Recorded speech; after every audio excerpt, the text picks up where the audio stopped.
یکم محرم الحرام یہ حضرت عمر رضی اللہ تعالی عنہ کی شہادت کا دن بھی ہے، تو اس حوالے سے ان کی شان، ان کی شہادت کا واقعہ جو یکم محرم الحرام کو شہید کیے گئے، اس حوالے سے میں چاہوں گا کچھ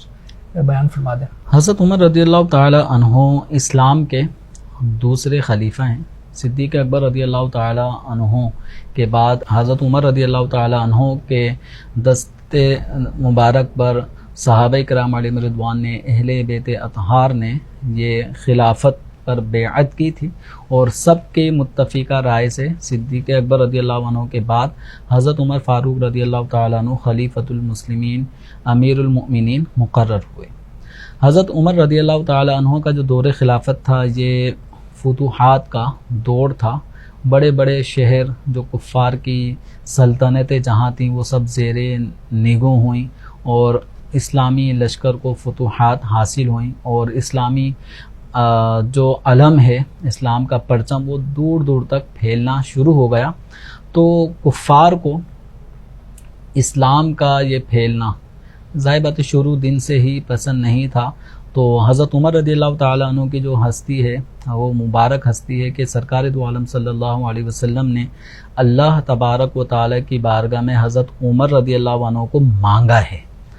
کہ اللہم اعز الاسلام بعمر ابن الخطاب خاصہ، اے اللہ بالخصوص عمر کے ذریعے اسلام کو غلبہ اور عزت عطا فرما۔ اسلام کو تو شروع سے ہی عزت ہے، مزید یہ کہ اور غلبہ عطا فرما۔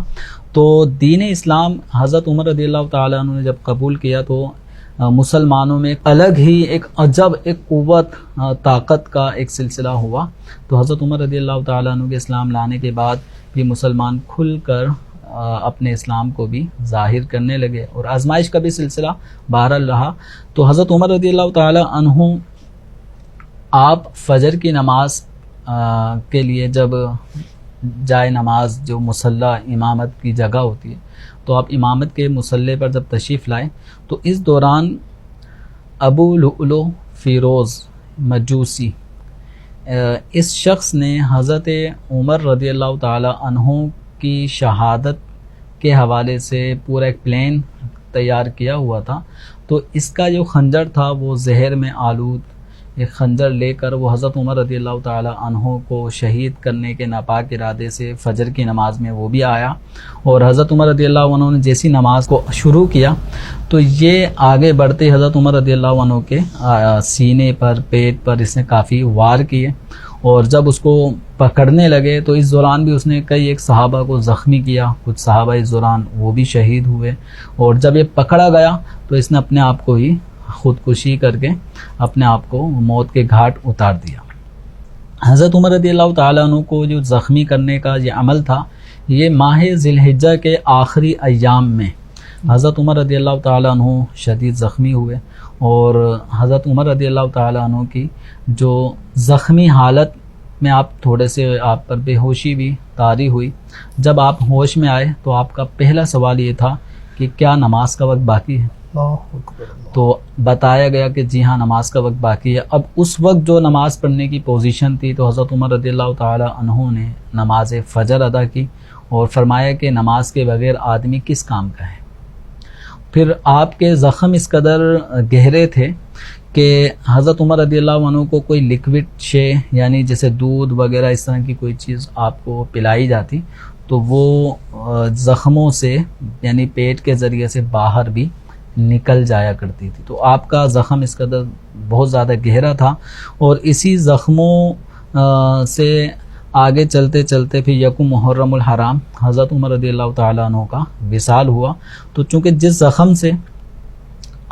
جس زخم کی وجہ سے آپ کا وصال ہوا ہے تو وہ ایک غیر مسلم کی طرف سے آپ پر وار ہوا تھا، قاتلانہ حملہ تھا، تو یہ شہادت کا ایک سبب بنا، اور ان کی شہادت کی نبی پاک صلی اللہ علیہ وآلہ وسلم نے پہلے ہی پیشن گوئی ارشاد فرما دی تھی جب احد پہاڑ پر نبی کریم رؤوف الرحیم صلی اللہ علیہ وسلم حضرت ابو بکر صدیق، حضرت عمر، حضرت عثمان غنی رضی اللہ تعالی عنہم اجمعین کے ساتھ جب جبل احد پر تشریف لے گئے تو جبل احد میں ایک لرزہ طاری ہوا، زلزلہ آیا، جس کو ہم عشق کی زبان میں یہ کہیں گے کہ اتنی مقدس ہستیوں کو اپنے دامن میں دیکھ کر وہ جبل احد خوشی سے پھولے نہیں سما رہا تھا، ہلنے لگا، وزن میں آ گیا، تو آپ صلی اللہ علیہ وسلم نے فرمایا اثبت احد، اے احد ٹھہر جا، تجھ پر ایک نبی ہیں، تجھ پر ایک صدیق ہیں اور 2 شہید ہیں۔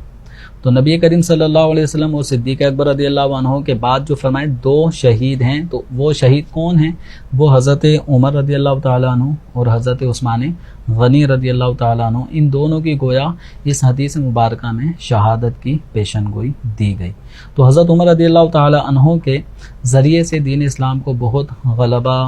نصیب ہوا، اور آپ کے دور خلافت میں اسلام دور دور تک پھیل چکا تھا۔ کہا جاتا ہے کہ مزید اگر آپ کچھ عرصے اور حیات رہتے تو اسلام پوری روئے زمین پر ہر بستی اور شہر میں اسلام کا پیغام پہنچ جاتا۔